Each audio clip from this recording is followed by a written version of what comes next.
भगवान विष्णु और एक सच्चे भक्त की कहानी। एक गांव में भोला नाम का एक गरीब ब्राह्मण रहता था। उसे शास्त्रों का बहुत ज्ञान था। उसके पास गांव का कोई भी व्यक्ति कुछ पूछने आता था तो वह उसकी परेशानी का उपाय बता देता था। एक दिन उसकी पत्नी सुधा ने कहा, सुनो जी, आप जो सबको उपाय बताते रहते हो, यह सब लोगों को मूर्ख बनाते हो या इस सब में कोई सच्चाई भी है? भोला, तुम मेरी धर्म पत्नी होकर मेरी शिक्षा पर प्रश्न चिन्ह लगा रही हो। मेरी बात कभी झूठी नहीं होती है। सुधा, तो फिर अपने लिए कोई उपाय क्यों नहीं करते? तुम्हें दिखाई नहीं दे रहा हम कितने गरीब हैं?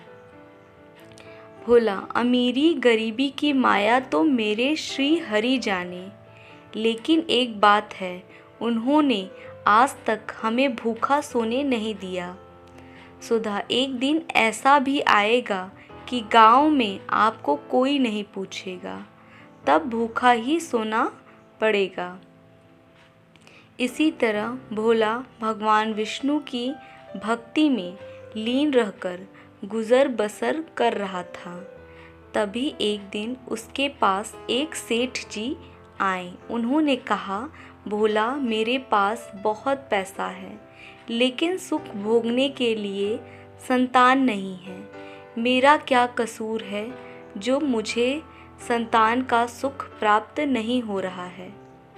भोला, सेठ जी, आपके पिछले जन्म के कर्मों के कारण आपके घर में संतान नहीं है। पिछले जन्म में आप एक शिकारी थे। आपने एक चिड़िया को मार दिया था। वह अपने बच्चों के लिए दाना लेने गई थी, जिससे उसके बच्चे भूख से तड़प कर मर गए। इसी कारण इस जन्म में आपको संतान का सुख नहीं मिल पाया है। सेठ जी, पंडित जी, कोई तो उपाय होगा।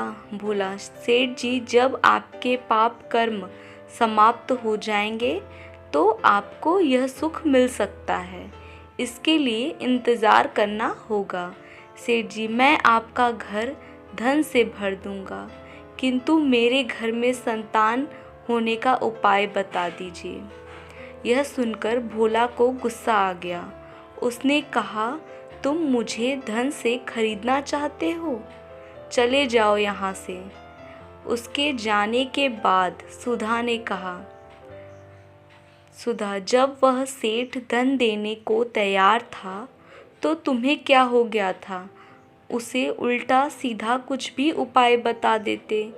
भोला, श्री हरि विष्णु का भक्त हूँ, झूठ बोलकर पाप की कमाई नहीं कर सकता। यदि तुम्हें मेरे साथ रहना है तो रहो, नहीं तो चली जाओ यहाँ से। यह सुनकर सुधा को बहुत गुस्सा आया, लेकिन वह कुछ नहीं बोली और चुपचाप अपने घर के कामों में लग गई। जिस दिन से वे सेठ जी गए, उस दिन से गांव वालों ने भोला के पास आना बंद कर दिया, क्योंकि सेठ जी ने पूरे गांव में जाकर कहा कि वह तो लोगों को मूर्ख बनाकर पैसा ठगता है। ऐसी बातों को सुनकर गांव वाले भोला का विरोध करने लगे। कुछ समय के बाद भोला और सुधा की भूखों मरने की नौबत आ गई। तब सुधा ने कहा, मैंने तुम्हें कितना समझाया, लेकिन तुम तो अपने विष्णु भगवान के चक्कर में पड़े हो। अब जब हम जिंदा ही नहीं रहेंगे तो भगवान जी की पूजा कैसे करोगे? कुछ दिन और बीत गए। अब दोनों से उठा बैठा भी नहीं जा रहा था। वे दोनों अपने घर में लेटे हुए थे।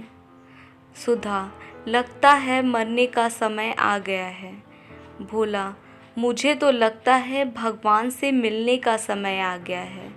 तू भी आखिरी समय में भगवान श्री हरि का ध्यान कर ले। भोला और सुधा दोनों श्री हरि भगवान विष्णु का ध्यान करने लगते हैं। उसी समय भगवान श्री हरि विष्णु उन्हें दर्शन देने के लिए प्रकट हो जाते हैं। भोला, भगवान अब तो हमारे अंदर इतनी भी हिम्मत नहीं है कि आपके श्री चरणों में प्रणाम कर सके। अब तो आप हमें अपनी शरण में ले लीजिए। भगवान विष्णु, तुम मेरे ऐसे भक्त हो जो बिना किसी लालच के मेरी भक्ति कर रहे हो। इस कारण तुम्हें इसी संसार में रहकर धर्म की शिक्षा देनी है। तभी भगवान विष्णु की कृपा से भोला और सुधा दोनों पूर्ण रूप से ठीक हो जाते हैं। दोनों को भगवान विष्णु आशीर्वाद देते हैं। विष्णु जी, मेरी कृपा से तुम्हें अन्न धन की कभी कमी नहीं होगी। आज से तुम्हारा काम केवल मेरी भक्ति करना है। ऐसा कहकर भगवान श्री हरि अंतर्ध्यान हो गए। धन्यवाद।